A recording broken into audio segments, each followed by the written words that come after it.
Hello friends, हमारे इस channel में आप सभी का स्वागत है। आज की इस वीडियो में हम आज के करंट अफेयर यानी 10 जून 2021 की करंट अफेयर को देखेंगे। इससे पहले फ्रेंड्स, अगर आपने अभी तक हमारे चैनल को सब्सक्राइब नहीं किया है तो प्लीज़ चैनल को सब्सक्राइब कीजिए, वीडियो को लाइक कीजिए, शेयर कीजिए और कमेंट कीजिए। अब हम आज की करंट अफेयर को देखते हैं। हमारा पहला प्रश्न है, हाल ही में किसने नौसेना संचालन के महानिदेशक का पद ग्रहण किया है? Option A general Manoj Mukund Naravane, option B lieutenant general Pradeep Chandran Nair, option C admiral Karambir Singh या फिर option D vice admiral Rajesh Pendharkar. इसका सही जवाब है option D vice admiral Rajesh Pendharkar. Vice admiral Rajesh Pendharkar AVSM VSM ने महानिदेशक नौसेना संचालन के रूप में पदभार ग्रहण किया है। Flag officer anti submarine warfare के विशेषज्ञ हैं और उन्होंने नौसेना के फ्रंटलाइन युद्धपोतों में एएसडब्ल्यू अधिकारी के रूप में और बाद में गाइडेड डिस्ट्रॉयड आईएनएस मैसूर के कार्यकारी अधिकारी और प्रधान युद्ध अधिकारी के रूप में कार्य किया है।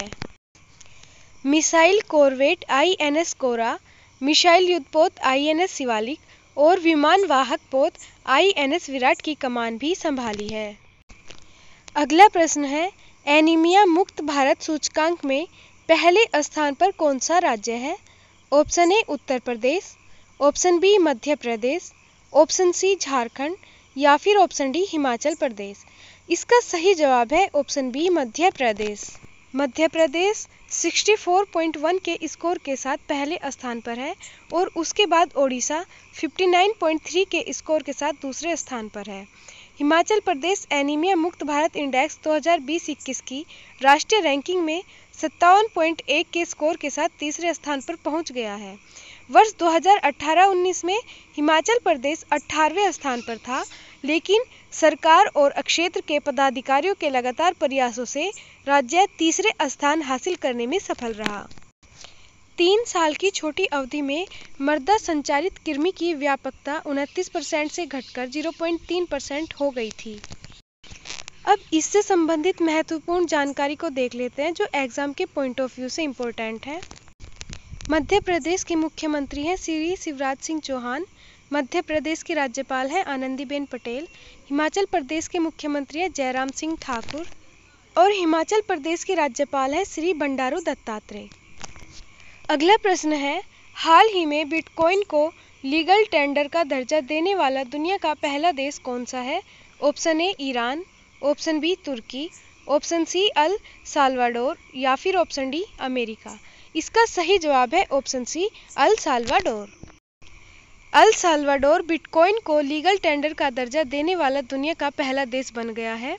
बिटकॉइन का लीगल टेंडर के रूप में प्रयोग करने पर 90 दिनों में कानून बन जाएगा। अल साल्वाडोर की अर्थव्यवस्था अधिकतर प्रेषण पर निर्भर करती है। इसके बाद देश के बाहर काम कर रहे लोग बिटकॉइन में पैसा अपने घर भेज सकते हैं।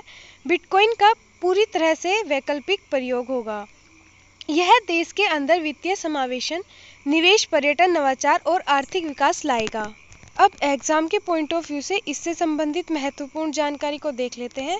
अल सल्वाडोर की राजधानी क्या है? San Salvador. अल सल्वाडोर की मुद्रा क्या है? US dollar. और यहाँ के राष्ट्रपति का नाम क्या है? नाइब बुकेले। अब हम देखते हैं कि बिटकॉइन क्या होता है। बिटकॉइन एक वर्चुअल यानी आभासी मुद्रा है। आभासी मतलब कि अन्य मुद्रा की तरह इसका कोई भी भौतिक स्वरूप नहीं है। यह एक डिजिटल करेंसी है। यह एक ऐसी मुद्रा है जिसे ना तो हम देख सकते हैं और ना ही छू सकते हैं। यह इलेक्ट्रिकली स्टोर होती है। अगर किसी के पास बिटकॉइन होता है तो वह मुद्रा की तरह उसका उपयोग करके सामान खरीद सकता है। इसका आविष्कार सतोशी नाकामोतो नामक एक अभियंता ने 2008 में किया था। 2009 में इसको ओपन सॉफ्टवेयर के रूप में जारी किया गया। अगला प्रश्न है, हाल ही में किसने सिंगल यूज प्लास्टिक और इंडिया प्लास्टिक चैलेंज हैकाथॉन 2021 पर जागरूकता अभियान शुरू किया है?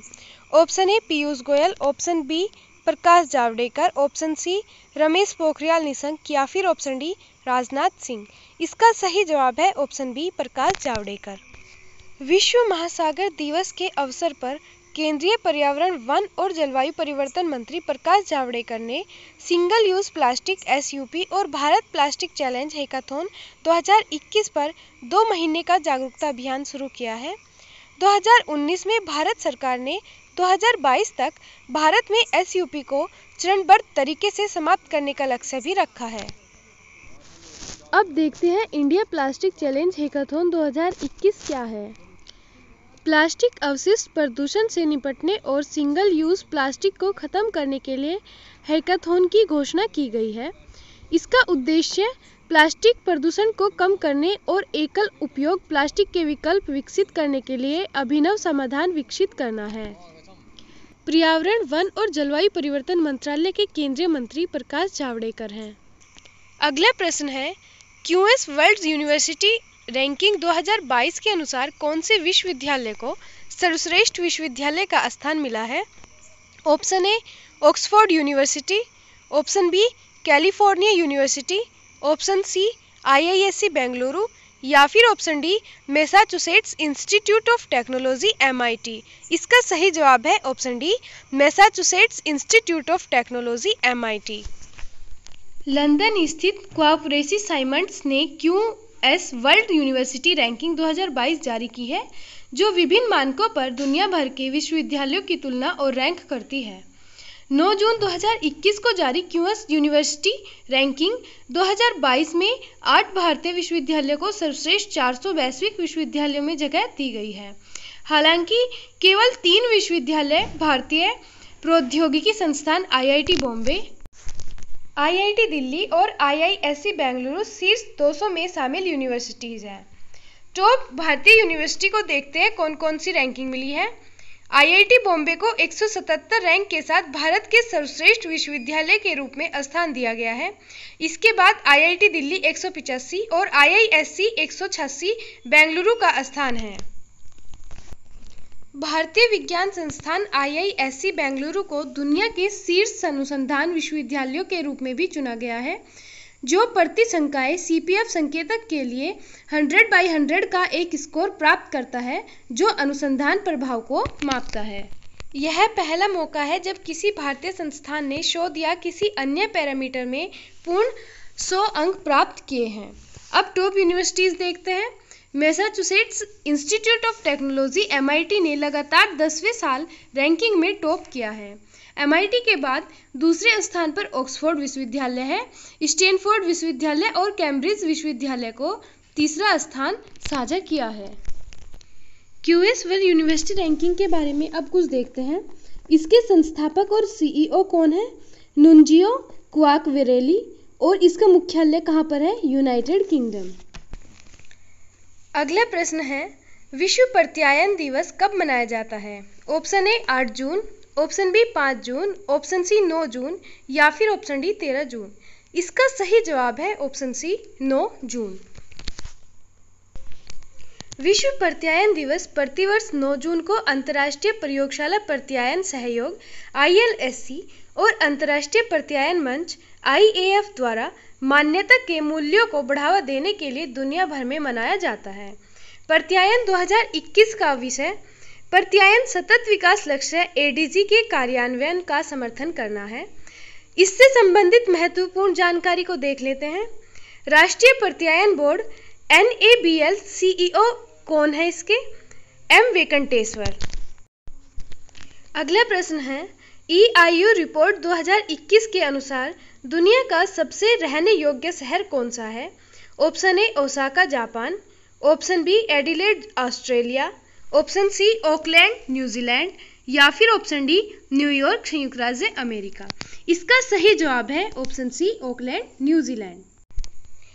इकोनॉमिक्स इंटेलिजेंस यूनिट के द्वारा जारी ग्लोबल लिवेबिलिटी इंडेक्स 2021 के अनुसार न्यूजीलैंड के ऑकलैंड को कोविड-19 महामारी के प्रसार से तेजी से नियंत्रित करने और अन्य शहर की तुलना में सबसे पहले प्रतिबंध हटाने की क्षमता के कारण दुनिया का सबसे अधिक रहने योग्य शहर के रूप में नामित किया गया है। ओसाका जापान और एडिलेड ऑस्ट्रेलिया क्रमशः दूसरे और तीसरे स्थान पर रहे हैं।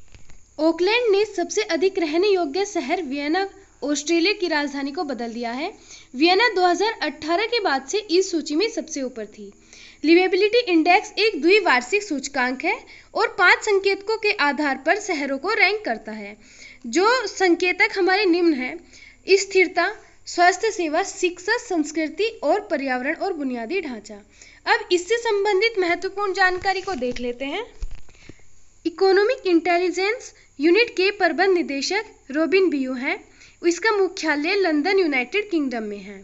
हमारा अगला प्रश्न है, हाल ही में ई बुक कोविड-19 देखभाल के लिए 2021 के लिए 20 औषधीय पौधे का विमोचन किसने किया है? ऑप्शन ए रमेश पोखरियाल निशंक ने, ऑप्शन बी किरण रिजिजू, ऑप्शन सी पीयूष गोयल या फिर ऑप्शन डी रविशंकर प्रसाद। इसका सही जवाब है ऑप्शन बी किरण रिजिजू। आयुष राज्य मंत्री किरण रिजिजू ने औषधीय पौधों और उनके चिकित्सीय गुणों के महत्व को उजागर करने के लिए कोविड-19 देखभाल के लिए 2021 के लिए 20 औषधीय पौधे ई बुक का विमोचन किया। अब इससे संबंधित महत्वपूर्ण जानकारी को देख लेते हैं। पुस्तक में वनस्पतिक नाम, स्थानीय नाम, रासायनिक घटक, चिकित्सा मूल्य और सिद्धांत और महत्वपूर्ण फॉर्मुलेशन दर्ज हैं। ई बुक में वर्णित पौधों का उपयोग देखभाल के मानक के साथ साथ कोविड-19 की रोकथाम और प्रबंधन में किया जा सकता है। अगला प्रश्न है, हाल ही में बंधन बैंक के एमडी और सीईओ के रूप में किसे नियुक्त किया गया है? Option A Chandrashekhar Ghosh, option B Shaktikanta Das, option C M K Jain या फिर ऑप्शन डी आतिश त्यागी। इसका सही जवाब है option A Chandrashekhar Ghosh. RBI ने 10 जुलाई 2021 से 3 साल की अवधि के लिए बंधन बैंक के प्रबंधन निदेशक और मुख्य कार्यकारी अधिकारी एमडी और सीईओ के रूप में चंद्रशेखर घोष को फिर से नियुक्त करने के लिए मंजूरी दे दी है। अब इससे संबंधित महत्वपूर्ण जानकारी को देख लेते हैं जो एग्जाम के पॉइंट ऑफ व्यू से इम्पोर्टेंट है। इसकी स्थापना कब हुई थी? 23 अगस्त 2015 में।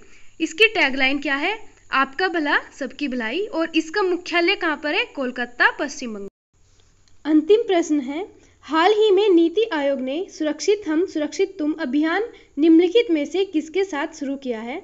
Option A Piramal foundation, option B Bill and Melinda Gates foundation, option C Facebook या फिर ऑप्शन डी शिक्षा मंत्रालय। इसका सही जवाब है ऑप्शन ए पीरामल फाउंडेशन। हाल ही में नीति आयोग और पीरामल फाउंडेशन ने कोविड-19 रोगियों या हल्के लक्षणों वाले रोगियों को घरेलू देखभाल सहायता प्रदान करने के लिए सुरक्षित हम सुरक्षित तुम अभियान शुरू किया है। अब इससे संबंधित महत्वपूर्ण जानकारी को देख लेते हैं। नीति आयोग के अध्यक्ष नरेंद्र मोदी हैं और नीति आयोग का मुख्यालय नई दिल्ली में है। फ्रेंड्स, हमारा आज का सेशन यहीं तक रहेगा। अगर आपको हमारी वीडियो पसंद आई हो तो प्लीज़ हमारे चैनल को सब्सक्राइब कीजिए, वीडियो को लाइक कीजिए, शेयर कीजिए और कमेंट कीजिए। Be prepared, be happy. Thank you.